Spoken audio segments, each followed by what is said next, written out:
में 2:3 के अनुपात में बांटा जाता है तो राम को मिलने वाली राशि क्या होगी।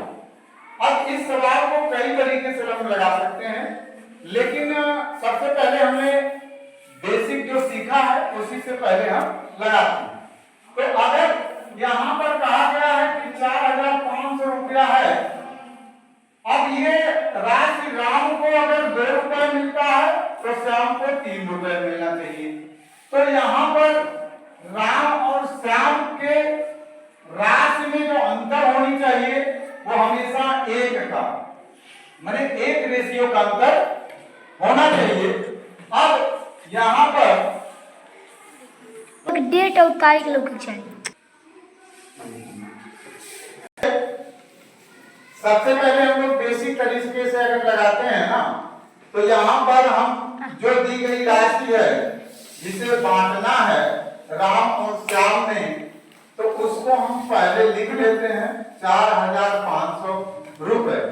अब यहाँ पर जो टोटल अनुपातिक योग है, अनुपातिक योग क्या है उसको आप योग कर लेंगे, अनुपातिक योग ये हो जाएगा आपका 2 +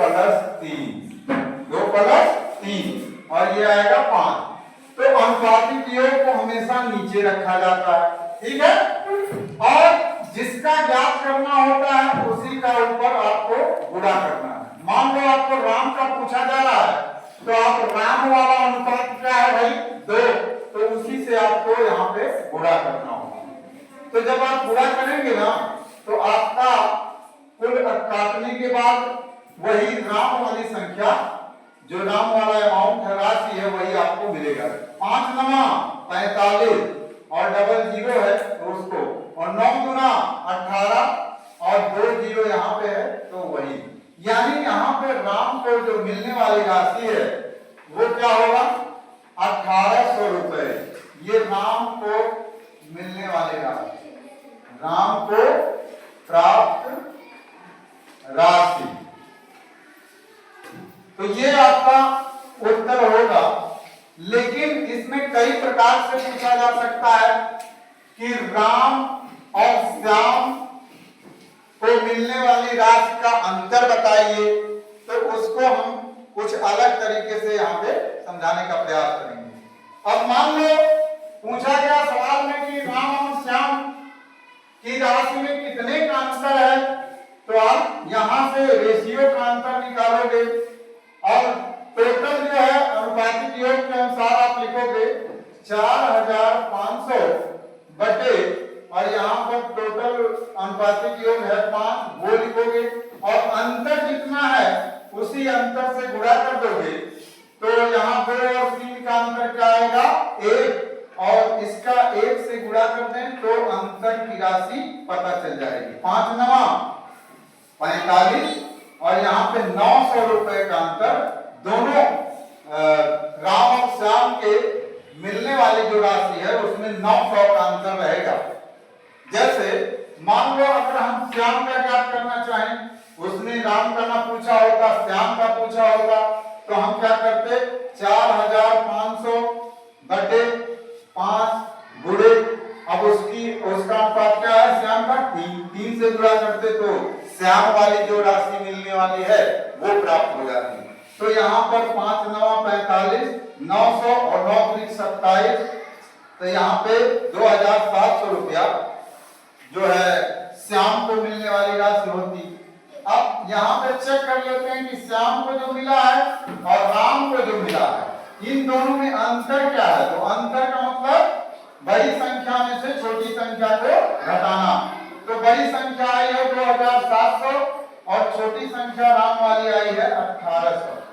अब यहाँ पर घटा लेंगे तो अंतर आपका 900 आना चाहिए। अगर 900 नहीं आता है तो फिर गलत हो जाएगा। देखिए यहाँ है 17 हो जाएगा, 17 में से 8 गया 9 और यहाँ बचा 1 में से 1 गया 0, तो अंतर क्या आया 900। यही 900 का अंतर आप ऐसे भी डायरेक्टली निकाल सकते हो। अगर रेशियो का अंतर निकाल के और दिए गए अनुपातिक योग वाले रेशियो से गुणा कर दें तो आपका उत्तर प्राप्त हो जाता है। और कुछ अलग तरीके से भी हम यहाँ पे बता सकते हैं। आइए दूसरे तरीके से इसको समझते हैं। जो रेशियो मेथड है उससे हम जान रहे हैं कि यहाँ टोटल अमाउंट क्या है 4500, और यहाँ अगर टोटल रेशियो की बात करें तो 3 और 2 मिला के कितना हो जाता है 5। तो यहाँ पर 4500 टोटल अमाउंट बटे टोटल रेशियो।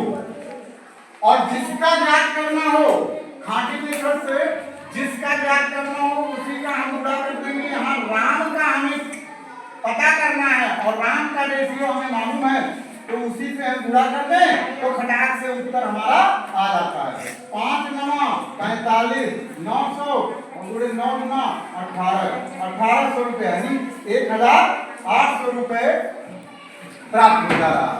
तो ये हमारा आंसर हो जाएगा। इसे हम जब लगाएंगे, जब कॉम्पिटिटिव एग्जाम में, एक दिवसीय एग्जाम में बैठेंगे तो इस सवाल को ऐसे आप लगाएंगे। कुल रेशियो कुल अमाउंट से तुलना कर देंगे, यानी कुल रुपए की तुलना कुल रेशियो से कर देंगे, और जिसका पूछेगा उसी से आपको गुणा करना। अंतर पूछेगा, अंतर से गुणा करना है, और श्याम का पूछेगा तो श्याम वाले रेशियो से गुणा करना। हमेशा जिस रेशियो से आप गुणा करेंगे उसी का उत्तर आपको यहाँ पे मिल जाएगा। सोचना बिल्कुल नहीं है, लेकिन हमारा माइंड भी चालू नहीं है। 1 2 3। अब यहाँ पे आप समझेंगे अनुपात। अनुपात के बाद आता है समानुपात, प्रपोर्शन।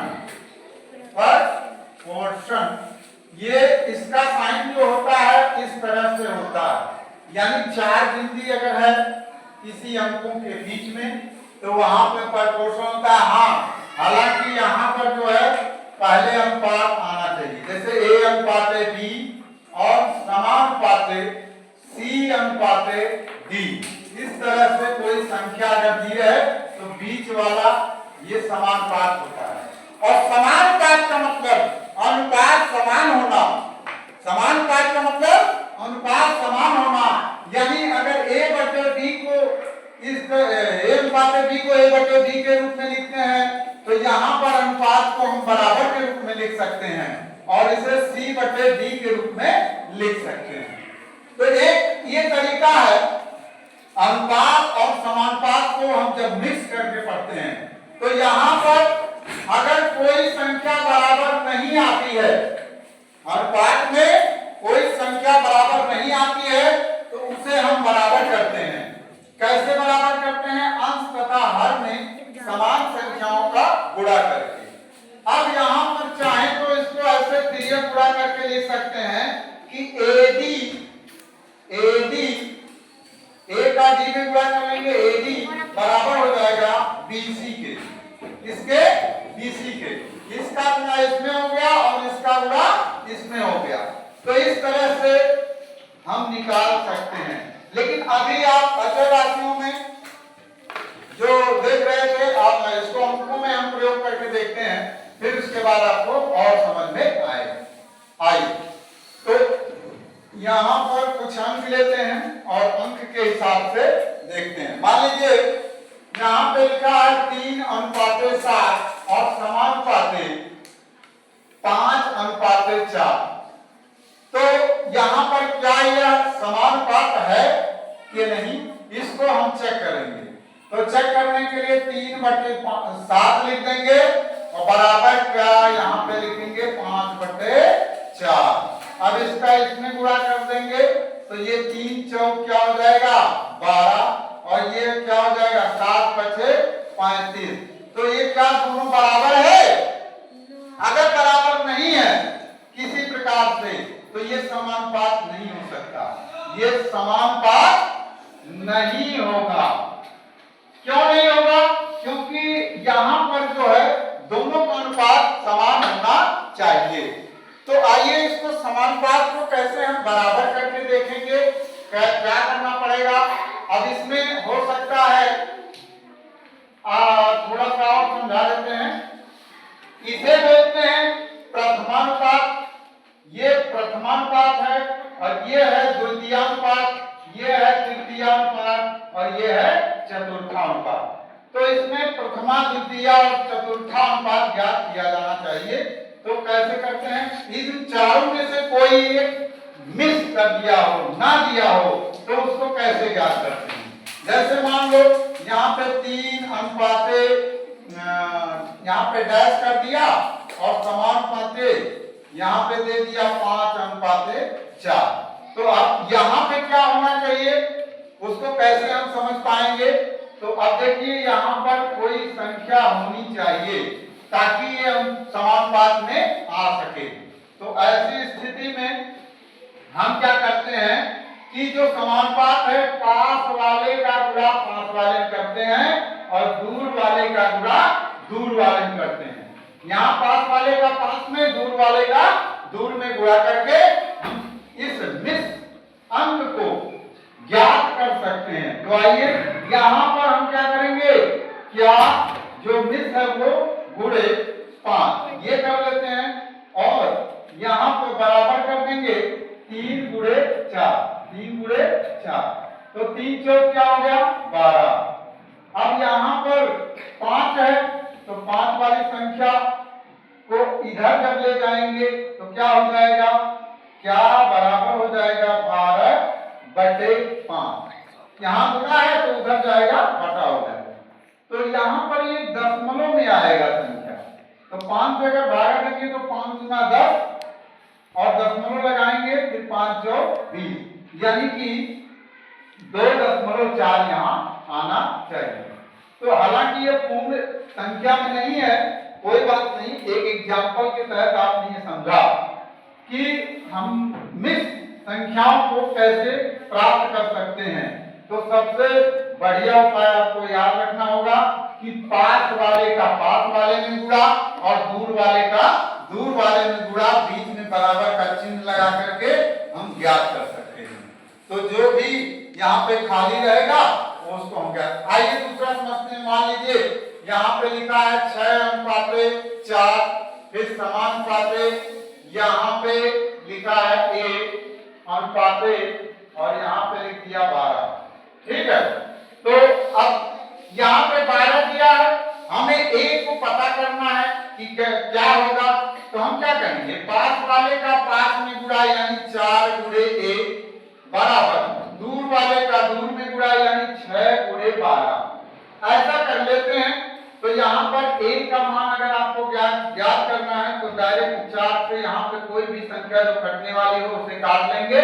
4 3 12।